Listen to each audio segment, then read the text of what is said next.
भगवान राम माता जानकी और लखनलाल वन में जा रहे थे।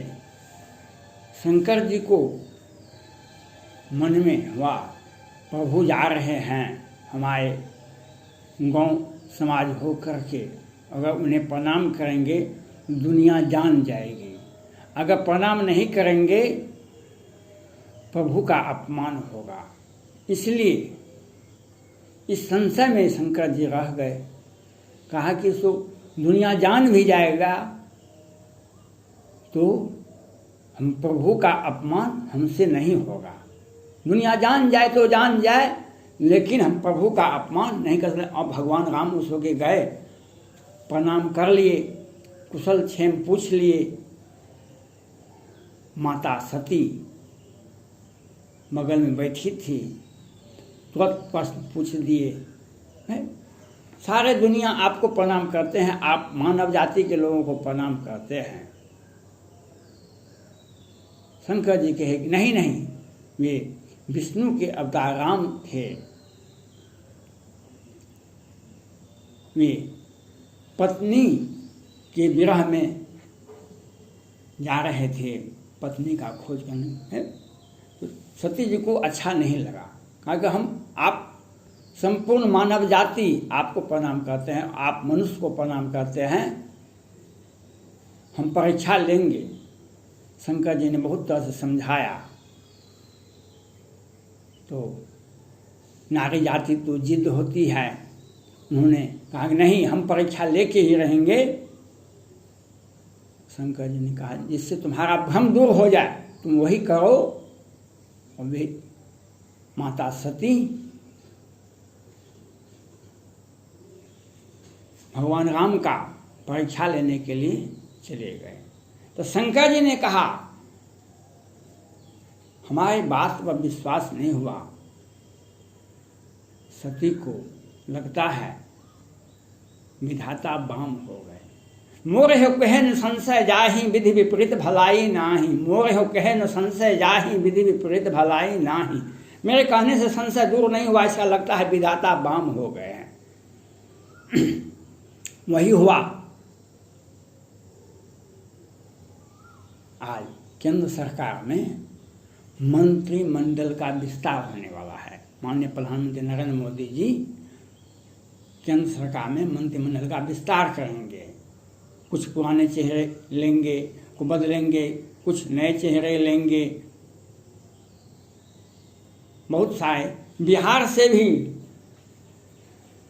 1 दर्जन लोग भाजपा से लगे हुए हैं, जदयू से लगे हुए हैं, एलजेपी से लगे हुए हैं। हमें किस तरह से मंत्रिमंडल का सदस्य हो जाए।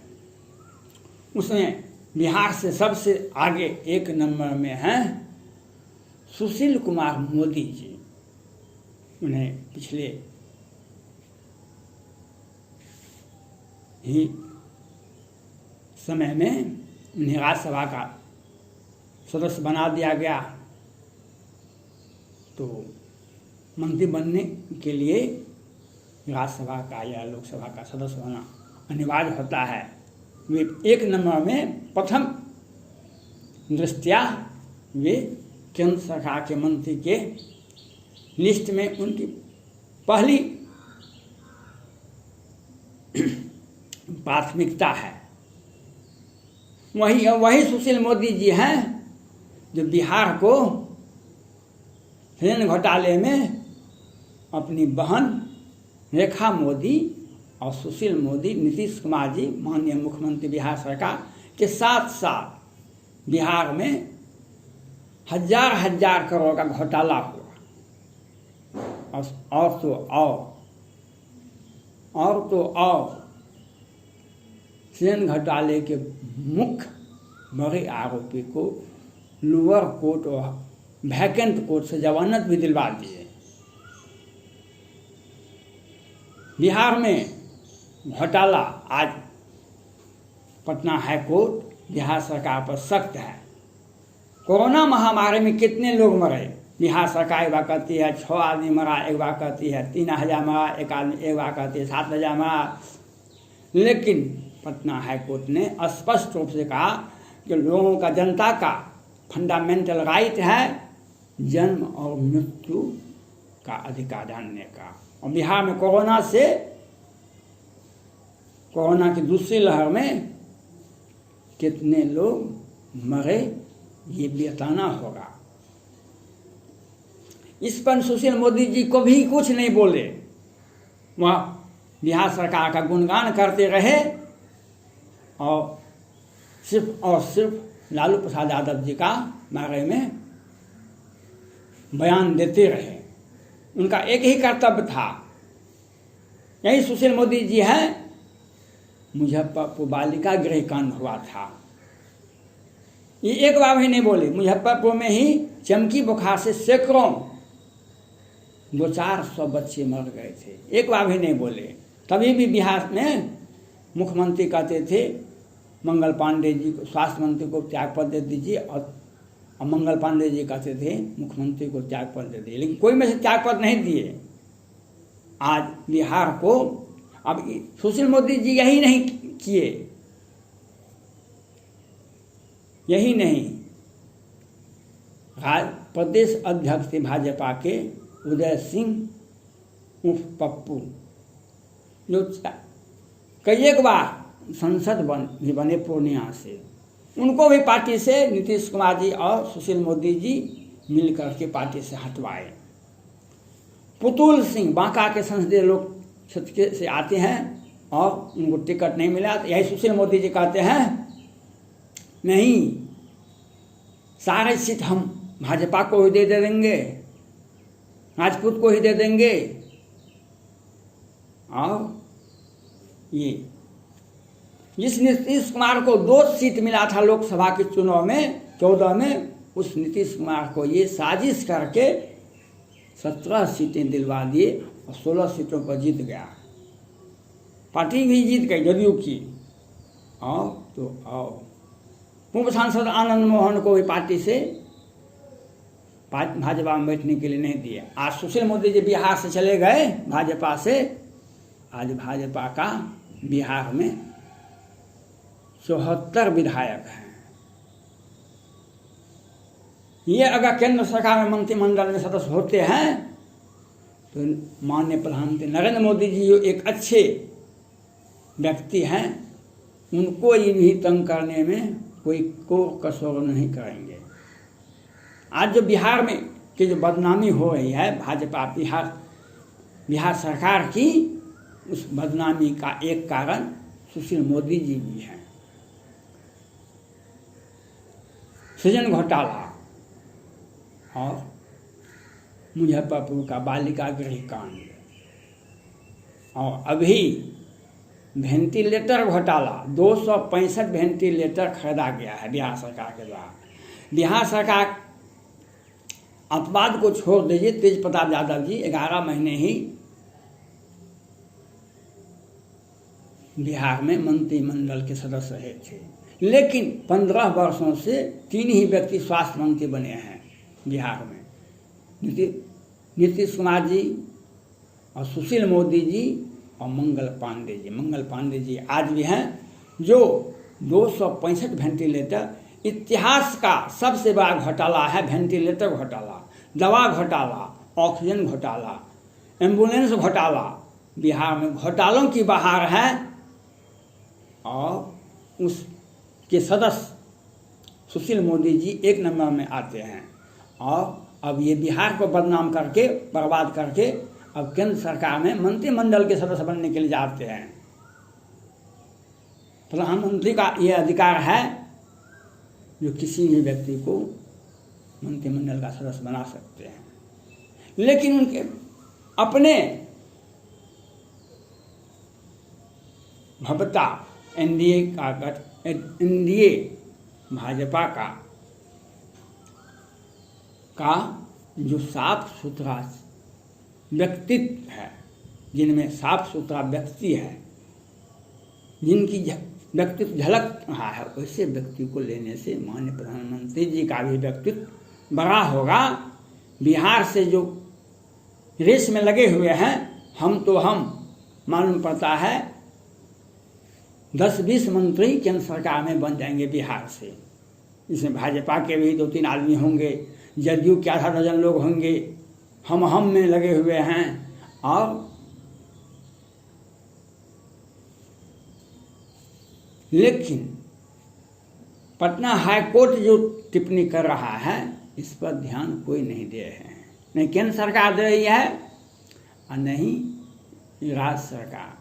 ये बहुत बड़ा विडंबना होगा, बहुत बड़ा झटका लगेगा बिहार सरकार को। पटना हाई कोर्ट के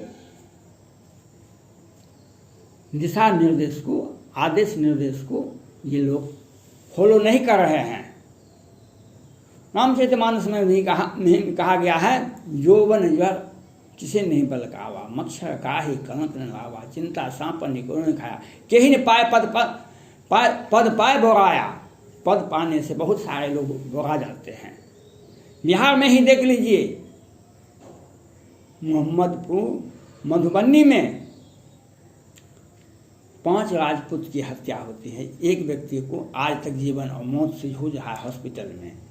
दिन के उजाले में बिहार सरकार के द्वारा साजिश करके अत्याधुनिक हथियार से हत्या कर दिया थे 12 से 4 बजे के बीच में। और तेजस्वी प्रसाद यादव जी कहते हैं पटना हाई कोर्ट के माननीय न्यायाधीश जी से जांच करवाई जाए। मैं मांग करता हूं सीबीआई जांच, और सुप्रीम कोर्ट के मुख्य न्यायाधीश की अध्यक्षता में ही इसकी सीबीआई जांच होनी चाहिए। लेकिन बिहार सरकार गोपेश हत्याकांड हो या मोहम्मदपुर का सामूहिक नरसंहार हो, इस पर चुपचाप बैठी हुई है। और ये संजय झा मंत्री हैं, अपूर्व मंत्री विनोद नारायण झा और माननीय मुख्यमंत्री नीतीश कुमार की साजिश के तहत यह हत्या की गई है। और केंद्र सरकार में मंत्रिमंडल का सदस्य बनना के लिए चाहते हैं। वह दिन दूर नहीं जब पटना हाई कोर्ट इन लोगों के ऊपर FIR करेगा, जो कितने हजार लोग कोरोना महामारी समय सुशील मोदी जी कुछ नहीं बोलते हैं। और केंद्र सरकार में कानून मंत्री रविशंकर प्रसाद जी वे कल भी कहते हैं प्रजातंत्र के बारे में, सरकार के बारे में हमको मत पढ़ाइए, कानून के बारे में मत पढ़ाइए। ये कब बोले हैं माननीय रविशंकर प्रसाद जी? आप ये बताइए, सृजन घोटाले में बड़े आरोपी को जमानत मिल जाती है। पटना हाई कोर्ट के वरीय न्यायाधीश राजेश कुमार जी प्रधानमंत्री कार्यालय, राष्ट्रपति भवन और सुप्रीम कोर्ट को विधिवत सूचना देती है। आपने कब मुंह खोला? क्योंकि आप नीतीश कुमार के पक्ष में रहते हैं। कानून से कोई मतलब नहीं है, केंद्र सरकार के नियम और नीति से, संविधान की रक्षा करने से कुछ नहीं है। अमिताभ बच्चन की पत्नी जया बच्चन ने राज्यसभा में ड्रग माफियाओं के पक्ष में भाषण दिया। आपने कानून मंत्री की हैसियत से कब क्या बोला? आप बताइए। पश्चिम बंगाल में नृशंस हत्या हो रहा है हिंदुओं का, कानून का मजाक बन रहा है। आपने कब बोला? आपने कब बोला? मोहम्मदपुर में जो हत्या हुई 55 राजपूत की, आपने कब बोला? ये लोग मंत्रिमंडल का सदस्य बनना चाहते हैं और बिहार को बदनाम करके, बर्बाद करके, अब केंद्र सरकार माननीय प्रधानमंत्री नरेंद्र मोदी जी को बदनाम और बर्बाद करने के लिए सोची समझी साजिश है। मैं माननीय प्रधानमंत्री नरेंद्र मोदी से कहना चाहता हूँ, साफ सुथरे चरित्र वाले को ही मंत्रिमंडल में सदस्य ले, नहीं तो ये लोग आपको भी बदनाम करने के पीछे रहेंगे। पीछे नहीं रहेंगे आप लोग, आपको भी बदनाम करने के लिए ये पीछे नहीं रहेंगे। ये सारे के सारे घोटाले दर घोटाले करके जाने वाले हैं। आज रोज दिन, प्रत्येक दिन पटना हाई कोर्ट सख्त ऐतराज करता है, लेकिन बिहार सरकार अहंकार में डूबी हुई है। हमको न्यायालय क्या करेगा? क्यों नहीं कोरोना महामारी में बताते हैं कितना मृत्यु हुआ है, कितना घोटाला हुआ है? कि सुशील मोदी जी क्यों नहीं बताते? वे तो बिहार सरकार के प्रवक्ता थे। धन्यवाद।